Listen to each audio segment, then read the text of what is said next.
Thank you again for joining us today on I Tune to Him on this Wednesday. We trust and pray that you'll have a wonderful day. Our devotion is a little lengthy today, so I want to get right into our scripture reading. And today we're continuing with our series on claiming your Canaan. And today's title is Overcoming the Overwhelming. Listen to it in Joshua chapter number 3, beginning in verse 2. So it was after 3 days that the officers went through the camp. And they commanded the people, saying, When you see the ark of the covenant of the Lord your God, and the priests, the Levites, bearing it, then you shall set out from your place and go after it. Yet there shall be a space between you and it, about 2,000 cubits by measure. Do not come near it, that you may know the way by which you must go, for you have not passed this way before. And Joshua said to the people, Sanctify yourselves, for tomorrow the Lord will do wonders among you. Then Joshua spoke to the priests, saying, Take up the ark of the covenant and cross over before the people. So they took up the ark of the covenant and went before the people. And the Lord said to Joshua, This day I will begin to exalt you in the sight of all Israel, that they may know that as I was with Moses, so I will be with you.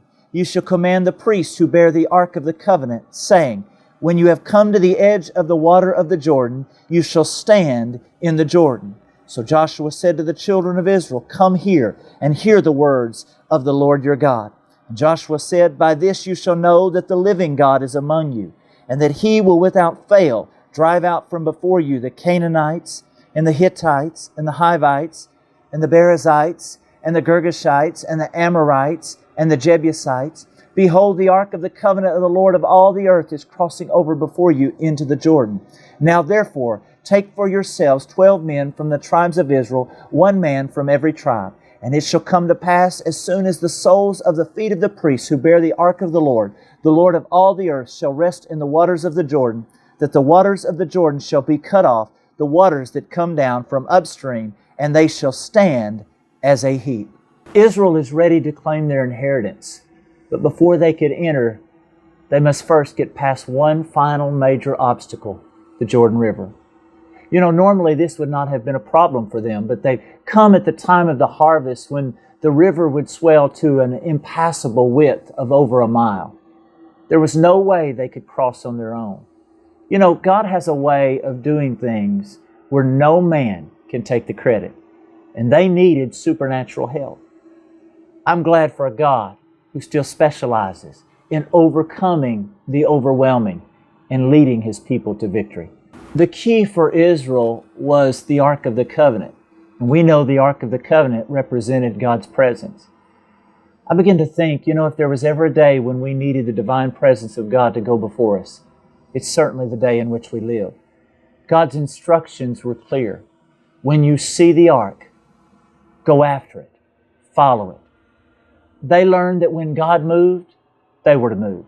When God stopped, they were to do the same. They could never get ahead of the ark. I think there's a lesson for us to grasp here today.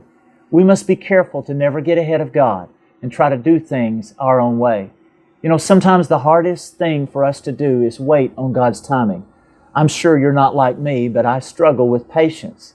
But I found out that if I want God to move according to my agenda, then I'm going to mess it up. But if I want Him to move according to His agenda, then all I've got to do is trust Him and follow Him. And if I follow Him, He certainly will lead me the right way. You see, just like for them, when we have His presence go before us, we can see tremendous results. First of all, God tells them that they would know the way by which they must go. So we see God brings divine direction in our lives. If you need direction to overcome the overwhelming, follow Him, because He always knows the right way.